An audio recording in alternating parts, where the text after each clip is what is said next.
నమస్తే, నేను మీ సతీష్.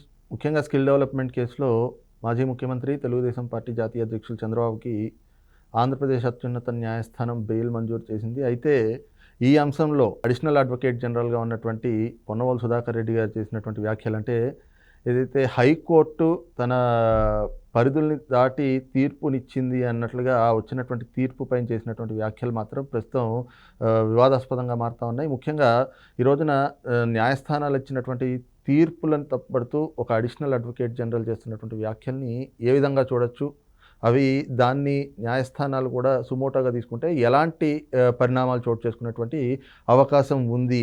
ఇవే అంశాలపై మనతో చర్చించేందుకు ప్రముఖ అంతర్జాతీయ న్యాయవాది కావేటి శ్రీనివాసరావు గారు ఉన్నారు. సార్ నమస్కారం. నమస్కారం అండి. సార్, ముఖ్యంగా చంద్రబాబు నాయుడు గారికి రెగ్యులర్ బెయిల్ ఇస్తూ ఆంధ్రప్రదేశ్ హైకోర్టు ఒక జడ్జిమెంట్ కూడా ఇచ్చింది. దానిపైన అడిషనల్ అడ్వకేట్ జనరల్గా ఉన్నటువంటి పొన్నవోలు సుధాకర్ రెడ్డి గారు చేసినటువంటి కామెంట్స్ చూసే ఉంటారు.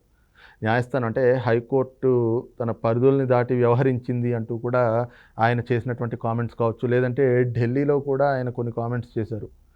ఇది ఇచ్చినటువంటి జడ్జిమెంట్లో ఆయన ఏజ్ ఫ్యాక్టర్ని కన్సిడర్ చేశాము, అట్ ద సేమ్ టైము ఆయనకున్నటువంటి హెల్త్ ఇష్యూస్ ఇవి కన్సిడర్ చేస్తున్నాము అని చెప్పేసి అని కూడా న్యాయస్థానం చెప్పడం చూస్తూ ఉంటే, ఈ లెక్కన ప్రతి ఒక్కళ్ళని కూడా మీరు ఇచ్చేసేయండి, అందరినీ వదిలేసేయండి అంటూ ఆయన కొంత ఫ్రస్ట్రేట్ అవుతూ మాట్లాడిన పరిస్థితులు కూడా చూసాం. నిజంగా అంటే న్యాయస్థానాల పట్ల, వాళ్ళు ఇచ్చినటువంటి తీర్పుల పట్ల ఈ విధంగా స్పందించేటువంటి అవకాశం ఉందంటారా అడిషనల్ అడ్వకేట్ జనరల్కి? ఫస్ట్ ఆఫ్ ఆల్ అండి, అడిషనల్ అడ్వకేట్ జనరల్ అనేది కాన్స్టిట్యూషనల్ బాడీ. ఆయన అడిషనల్ అడ్వకేట్ జనరల్ అవ్వకముందు is actually an advocate, registered అనేది అడ్వకేట్స్ యాక్ట్. అడ్వకేట్ అంటే ఏమిటి? ఫస్ట్ ఆఫ్ ఆల్ అంటే your a court officer. And ఇప్పుడు మీరు ఒక ఆఫీసర్ ఆఫ్ ది కోర్ట్ అంటారు, లేకపోతే ఇప్పుడు లా ఆఫీసర్. ఆయన is been appointed by the governor. Constitutional position అది. గవర్నర్ గారు అపాయింట్ చేస్తారు. ఆయనకు శాలరీ ఎవరు ఇస్తారండి? పబ్లిక్ ఎక్స్చెకర్ నుంచి డబ్బులు వస్తాయి శాలరీ. అంటే you come under the definition of a public servant. మీకు ఏమి ఎథికల్ అండ్ లీగల్ డ్యూటీ ఉంది? You have a ethical duty. అసలు యాక్చువల్గా మన దగ్గర కేసులో ఉంది, సుప్రీంకోర్టు ఏమందంటే అడిషనల్ అడ్వకేట్ జనరల్ అనే పొజిషనే లేదు అని. But states can do it అని కూడా వేరే కోర్ట్స్ కొన్ని చెప్పాయి. మరి అడ్వకేట్ అయినప్పుడు, ఇప్పుడు మేమంతా కూడా అడ్వకేట్స్ అంటారు. అడ్వకేట్స్ అంటే ఏంటంటే your officer of the court. మీకు కొన్ని రెస్పాన్సిబిలిటీస్ ఉన్నాయి. Your responsibility and obligation owe towards the court, owe towards your client and owe towards the opposing counsel also. అంటే when we're practising law, we have to show certain dignity and respect to the court judges, and we have to show certain dignity and respect towards the opposing counsel, and then we have to show certain confidentiality towards my own client. ఇప్పుడు ఇక్కడ client ఎవరండి? నేనకు సుధాకర్ రెడ్డి గారి client ఎవరు? Andhra Pradesh government అండి. Andhra Pradesh government అంటే ఎవరండి? కుర్చీలు table కాదు, మనుషులు. ఆంధ్రప్రదేశ్లో ఉన్న సిటిజన్లు ఎవరైతే ట్యాక్స్ పే చేస్తారో. ఆ ఆంధ్రప్రదేశ్ గవర్నమెంట్లో, ఆంధ్రప్రదేశ్ స్టేట్లో చంద్రబాబు నాయుడు గారు కూడా ఒక ట్యాక్స్ పేయరే. అంటే సుధాకర్ రెడ్డి గారికి he has an obligation towards the citizen of one of the citizens of Andhra Pradesh. రెండోది, there are certain ethical and duties and legal duties under the advocates act. ఒకటి. రెండోది, you have certain ethical and legal and constitutional obligation under the constitution. అవును, భారత రాజ్యాంగం. అంటే మీ మీద చాలా onus ఉంది మీ మీద. ఇంకొక విషయం ఏంటంటే, సుప్రీంకోర్టు రిపీటెడ్లీ చెప్పింది, మీరు ఒకవేళ పబ్లిక్ ప్రాసిక్యూటర్స్ అయినా, డిఫెన్స్ కౌన్సిల్స్ అయినా, లేకపోతే మీరు గవర్నమెంట్కు పనిచేసే లాయర్స్ అయినా కూడా డోంట్ డూ మీడియా ట్రయల్ అని చెప్పింది. Repeatedly supreme court said don't do media trial. Media trial చేస్తే ఏమవుతుందంటే గ్రాస్ ఇంజస్టిస్ అవుద్ది. ఇప్పుడు వీరేం చేస్తున్నారు? ప్రతి హియరింగ్ తర్వాత వచ్చి ఆయన ప్రెస్ మీట్ పెడుతున్నాడు. He is doing a media trial. ఇక్కడ ఒక 2-3 ఆస్పెక్ట్స్ మనం అర్థం చేసుకోవాలండి.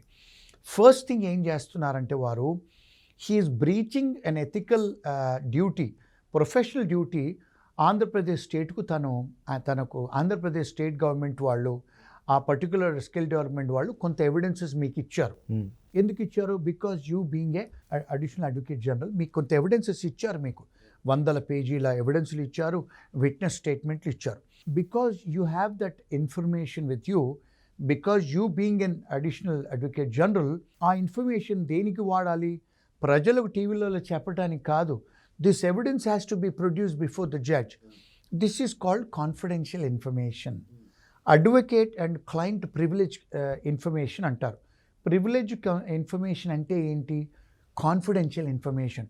కాన్ఫిడెన్షియల్ ఇన్ఫర్మేషనే కానీ పుట్నాలు పంచినట్టు బయటకు వచ్చి టీవీలో చెప్పటానికి కాదు. మీకు ఆంధ్ర గవర్నమెంట్ ఇచ్చింది మీకు. సో ఆంధ్ర గవర్నమెంట్కు మరి మీకు ఎక్కడి నుంచి వస్తున్నాయి? So you have a duty towards Andhra citizens. వాళ్ళు శాలరీ పే చేస్తున్నారు మీకు, వాళ్ళు ట్యాక్సులు పే చేస్తేనే జనరల్ ఫండ్ నుంచి మీకు శాలరీ వస్తుంది. So you have an ethical duty and legal duty towards Andhra citizens, number 1. Number 2, because you are taking a constitutional position, constitution also requires you to do certain things. అది కూడా ఆయన breach చేస్తున్నారు. మూడోది, being an advocate. First of all you're an advocate. ఇప్పుడు ఆ positions అన్ని టర్మ్సే ఉంటాయి, 3 years 6 years. మరి you have an obligation towards your own profession. అంటే ఆ డీసెన్సీ డెకరం మెయింటైన్ చెయ్యాలి. అంటే ఏంటి, లాలో ఏముంది? That if you're an advocate you cannot bring this information and disseminate అని రాస్తుంది పదం.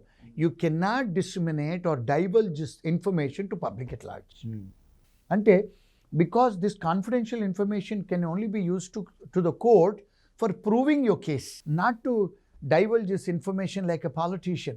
వీరేం చేస్తున్నారు, ఓ మెంబర్ ఆఫ్ పార్లమెంట్ లాగానో ఎమ్మెల్యే లాగానో మినిస్టర్ లాగా ఒక పొలిటికల్ పార్టీ క్యాండిడేట్ లాగా రిప్రజెంటేటివ్ లాగా వచ్చి ప్రెస్ మీట్లు పెడుతున్నారు. సో ఇక్కడ ఏమిటి అంటే he could be this is called he could be disbarred actual. అంటే ఎవరైనా అడ్వకేట్స్ లేకపోతే even suo motu chief justice of Andhra కానీ chief justice of supreme court గారు కానీ వారు సుమోటో ఒకవేళ తీసుకుంటే కంప్లైంట్ వీరిని డిస్బార్ చేయొచ్చు. డిస్బార్ అంటే ఏంటంటే డిసిప్లినరీ ప్రొసీడింగ్స్ ఇనిషియేట్ చేసేసి ఒక అడ్వకేట్ జనరల్ గారు అలా బయటకు వచ్చేసి ఒక అక్యూజ్డ్ గురించే కానీ లేకపోతే ఒక ప్రాసెస్ గురించే కానీ ఒక జడ్జెస్ గురించే కానీ ఒక కోర్ట్స్ గురించే కానీ ఇండీసెంట్గా డిస్రెస్పెక్ట్తోని మాట్లాడటానికి లేదు. మీరు ఎప్పుడన్నా మాట్లాడితే మీ ఒపీనియన్ ఇవ్వచ్చు. In my opinion the courts have exceeded this power అని. నా ఇన్ ఒపీనియన్ అనే పదం వాడాలి, డిస్క్లైమ్ చేసుకోవాలి మీరు. కోర్టు వాళ్ళు వాళ్ళ లిమిట్స్ వాళ్ళు ఎక్సీడ్ చేస్తున్నారు పవరు, వాళ్ళు ఇలా చేస్తే అలాగా నాకు చాలా బాధ వేసింది, సో ఇటు కడుపు మండుతుంది, ఇవన్నీ పర్సనల్గా అవుతున్నారు. ఎప్పుడైనా కూడా ఒక అడ్వకేటు పర్సనల్గా తీసుకోకూడదు. That is they teachers in the law. Advocates యాక్ట్లో కానీ బార్ కౌన్సిల్ రూల్స్లో కూడా క్లియర్గా రాస్తుంది, you cannot get your self personal involved. అయితే ఇక్కడే ఇంకోటి చూస్తే ముఖ్యంగా ఏదైతే బెయిల్ జడ్జ్మెంట్ ఏదైతే వచ్చిందో ఆ జడ్జ్మెంట్కి సంబంధించి ఏదైతే న్యాయస్థానం అందులో పొందుపరిచినటువంటి అంశాలు ఏదైతే ఆయనకు ఉన్నటువంటి age factor, Chandrababu Naidu age factor 73 years old, so ఆ టైంలో ఆయనకు వచ్చేటువంటి హెల్త్ ఇష్యూస్ ఇవన్నీ కూడా మేము కన్సిడర్ చేస్తున్నాము అని చెప్పి వాళ్ళు చెప్పారు.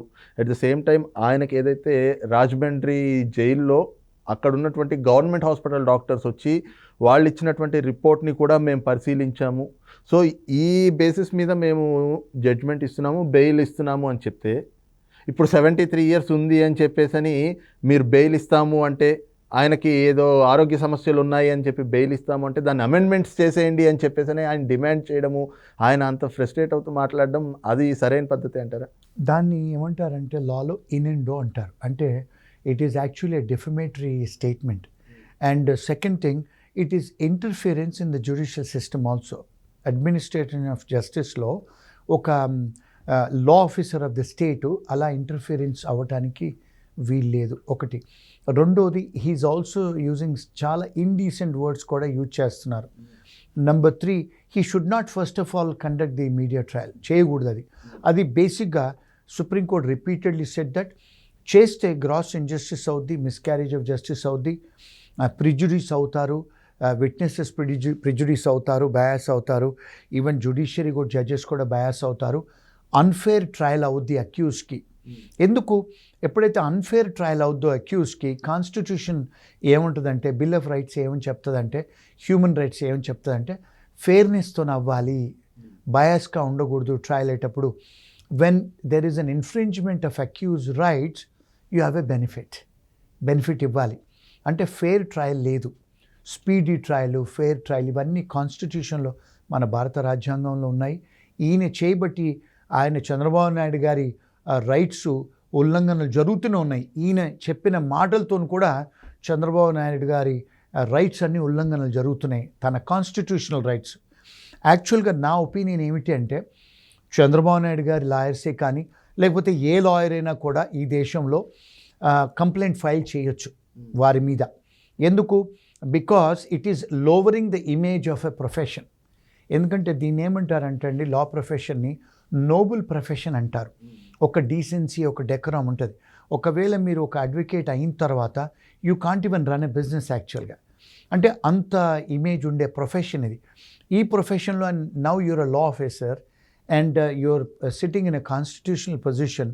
మీరు కోర్టు వాడిని క్రిటిసైజ్ చేస్తున్నారు, మళ్ళా ఇనెండో అంటే సర్కాస్టిక్ స్టేట్మెంట్స్ పాస్ చేస్తున్నారు, మళ్ళా ఇండీసెంట్గా బిహేవ్ చేస్తున్నారు అండ్ అన్ఫేర్నెస్ కూడా చేస్తున్నారు. అండ్ మీ దగ్గర ఏదైతే ఎవిడెన్సెస్ ఏదైతే మీకు ఆంధ్ర గవర్నమెంట్ ఇచ్చారో, కాన్ఫిడెన్షియల్ ఇన్ఫర్మేషన్ మీకు ఏదైతే ఇచ్చారో, ఆ ఇన్ఫర్మేషన్ ఆ గిల్ట్ ప్రూవ్ చేయడానికి ఇచ్చారు కోర్టులో ట్రయల్ కోసం. ఆ ఇన్ఫర్మేషన్ మీరు బయట డిసిమినేట్ చేసి చేయకూడదు. మీరు రాజకీయవేత్తలు కాదు, లేదా మీరు ప్రెస్ వాళ్ళు కాదు కదా టు డిసిమినేట్ యువర్ ఇన్ఫర్మేషన్.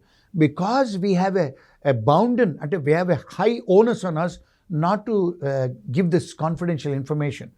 ఎందుకంటే confidentiality is a key for doctors and lawyers and chartered accountants. Supreme court వాళ్ళు రీసెంట్గా 2020లో ఒక కేసులో ఒక చార్టెడ్ అకౌంటెంట్ దగ్గర కొంత క్రూషియల్ ఇన్ఫర్మేషన్ ఉంది. ఆయన ఏం చేశారంటే డిసిమినేట్ చేశాడు ఇన్ఫర్మేషన్ బయట చేస్తే ఆయనను పనిష్ చేశారు కంటెంప్ట్ ఆఫ్ కోర్ట్ కింద. అంటే ఇప్పుడు తను చేసేవి కూడా చాలా వరకు సుధాకర్ రెడ్డి గారు చేసేది కంటెంప్ట్ ఆఫ్ కోర్ట్ కూడా చేస్తున్నారు. ఎందుకు? బికాస్ కంటెంప్ట్ ఆఫ్ కోర్ట్ ఏంటంటే ఇప్పుడు బెయిల్ ఇచ్చేశారు. బెయిల్ ఇచ్చిన తర్వాత in your opinion, for example మీరు స్టేట్ గవర్నమెంట్ రిప్రజెంట్ చేస్తున్నారు. If you want to challenge that decision you can go and file criminal appeal, special leave criminal appeal file చేసుకోవాలి సుప్రీంకోర్టులో. మీరు చేసుకోవచ్చు, కానీ మీరు ప్రెస్ పెట్టేసి ప్రెస్ మీట్లో చెప్పడానికి లేదు. బికాజ్ వై ఎందుకంటే సుప్రీంకోర్టు వాళ్ళు ఇన్ఫ్లుయెన్స్ అవుతారు మీరు చెప్పిన ఇన్ఫర్మేషన్. సో ఇన్ఫ్లుయెన్స్ ఎప్పుడైతే అవుతారో జడ్జెసే కానీ, రిజిస్ట్రీ వాళ్ళే కానీ, కోర్టు వాళ్ళే కానీ, అపోజింగ్ కౌన్సిల్ కానీ ఫెయిర్నెస్గా ఉండదు. When there is no fairness, ఇక్కడ మనకు గ్రాస్ ఇంజస్టిస్ జరుగుతుంది అక్యూజ్కి. So it is a violation of constitutional rights, bill of rights and human rights కూడా. సిఐడి చీఫ్ సంజయ్ గారు కూడా గతంలో ఈ కేసుకి సంబంధించి ఢిల్లీ వరకు కూడా వరుసగా ప్రెస్ మీట్లు పెట్టారు. దానికి ప్రజాధనం దుర్వినియోగం అయింది అంటూ గవర్నర్ గారికి ఒక ఫిర్యాదు అందింది. దానిపైన గవర్నర్ గారు కూడా యాక్షన్ తీసుకోవాలి అంటూ రాష్ట్ర ప్రభుత్వానికి ఒక సిఫార్సు కూడా, ఆదేశాలు కూడా జారీ చేశారు. నిజంగా ఇలాంటి ఆస్పెక్ట్స్లో యాక్షన్స్ తీసుకుంటే ఏ విధంగా తీసుకునేటువంటి అవకాశం ఉండొచ్చు? ఇప్పుడు మధ్యాహ్నం we're doing lot of research. యాక్చువల్గా అడ్వకేట్స్ యాక్ట్ ప్రకారం కూడా ఈయన డిస్క్వాలిఫై చేయొచ్చు, because is not representing vehemently and jealously to the AP government. ఆయనకు వచ్చిన ఇన్ఫర్మేషన్ అంతా పబ్లిక్ డిసిమినేట్ చేస్తున్నాడు. And you are getting paid salary కదా బై ద ఏపీ గవర్నమెంట్. అంటే మీరు ఇన్కాంపిటెంట్గా బిహేవ్ చేస్తున్నారు towards AP government. And AP government includes AP citizens. AP citizens also includes Chandrababu Naidu also. So you have a duty directly or indirectly towards the citizens of Andhra government. So Miru, by going to Delhi, by flying to Delhi, by doing all those things, you're using public exchequer's money kada, prajadhaname kada. So you're misusing of that public money. Actionable. Actionable ante you could be, first of all, mimmalni ఆ position నుంచి తీసే ఆస్కారం కూడా ఉంది, number 1. Number 2, because law ఎన్ఫోర్స్మెంట్లో మీరు police officer అయ్యి, one of the chief of the police అయ్యి, మీకు లా తెలిసి ఉంటుంది. Because you're an IPS officer, you go through a training, you have to respect the law of the land. మీరు మీ evidences, మీ ఇన్ఫర్మేషను పబ్లిక్ అసిమిలేట్ చేయడానికి లేదు.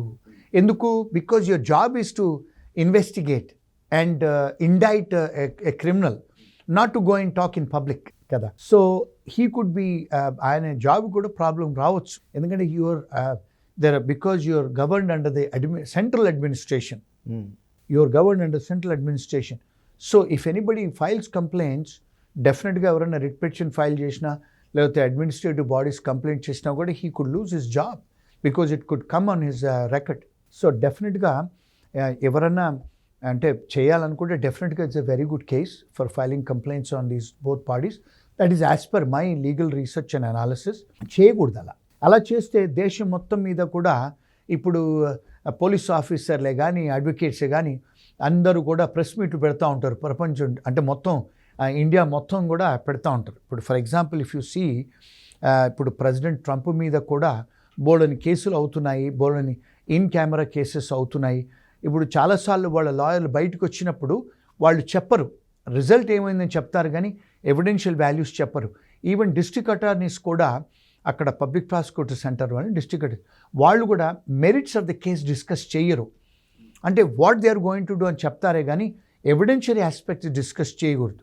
అంటే ఇండియన్ ఎవిడెన్స్ లాలో క్లియర్గా రాసింది, ఒక అడ్వకేటే కానీ ఒక లా ఎన్ఫోర్స్మెంట్ వాళ్ళే కానీ ఇండియన్ ఎవిడెన్స్ లా క్లియర్గా చెప్తుంది, you cannot disclose the evidential aspects to the public. Exception ఎప్పుడు అంటే ఎప్పుడైతే ఫ్రాడ్ పర్పెట్రేట్ అవుతుంది, టెర్రరిజం అలాంటి సీరియస్ అఫెన్సెస్ పర్పెట్రేట్ అవుతుంది అన్నప్పుడే మీరు డిస్క్లోజ్ చేయొచ్చు. మరి ఇది ఎకనామిక్ అఫెన్సెస్ కదండి, ఇదేం టెర్రరిజం అఫెన్సెస్ కాదు కదా, గ్రేవ్ సీరియస్ అఫెన్సెస్ కాదు కదా, మర్డర్స్ కావు కదా. మరి కానప్పుడు ఎకనామిక్ అఫెన్సెస్ అయినప్పుడు ఇప్పుడు ఎన్ఫోర్స్మెంట్ డైరెక్టరేట్ వాళ్ళు చేయాలి కానీ అంటే వీటికి వాళ్ళు ఎంబడిబడి కాగ్నిజెన్స్ చేసి తీసుకోవాలి. కానీ మీరు వచ్చి you are coming and disclosing that evidential aspect. Evidence law is very clear on that. చేయకూడదని క్లియర్గా రాస్తుంది ఎవిడెన్స్ లాలో. సో ఇది వాళ్లకు తెలుసు, because they both studied law. మరి మీకు ఎవిడెన్స్ లా తెలిసినప్పుడు మీరు ఎలా బ్రీచ్ చేస్తున్నారు ఎవిడెన్స్ లాని? That means you're not complying the law. When you're not respecting the law of this land, it is actionable, it is punishable, you are punishable for your acts. So నా ఒపీనియన్లా they both are punishable అండి. Right, ఇది చూస్తున్నాం కదా, ముఖ్యంగా ఒక రాజ్యాంగబద్ధమైనటువంటి పదవిలో ఉంటూ పొన్నవోలు సుధాకర్ రెడ్డి ఏవైతే తనకున్నటువంటి పరిధిని కూడా దాటి వ్యవహరిస్తున్నటువంటి తీరుపైన ఒకవేళ కేసు సుమోటోగా ఏదైతే కోర్టు ఈ అంశాన్ని సుమోటోగా తీసుకున్నా లేదు దీనిపైన ఫిర్యాదు చేసినా కూడా ఆయన్ని ఆ పదవి నుంచి తొలగించేటువంటి అవకాశం కూడా ఉంటుంది. అదే సమయంలో ఏదైతే చట్టాలను కూడా అతిక్రమించి వ్యవహరిస్తున్నటువంటి తీరుపైన అటు additional advocate general Ponnavolu Sudhakar Reddy పైన కావచ్చు, సిఐడి చీఫ్ సంజయ్ మీద కావచ్చు, శిక్షార్హులుగా కూడా భావించేటువంటి అవకాశం ఉంది అన్నటువంటి భావాన్ని ప్రముఖ అంతర్జాతీయ న్యాయవాది కావేటి శ్రీనివాసరావు గారు వ్యక్తం చేస్తున్నటువంటి పరిస్థితి కనిపిస్తోంది. Thank you.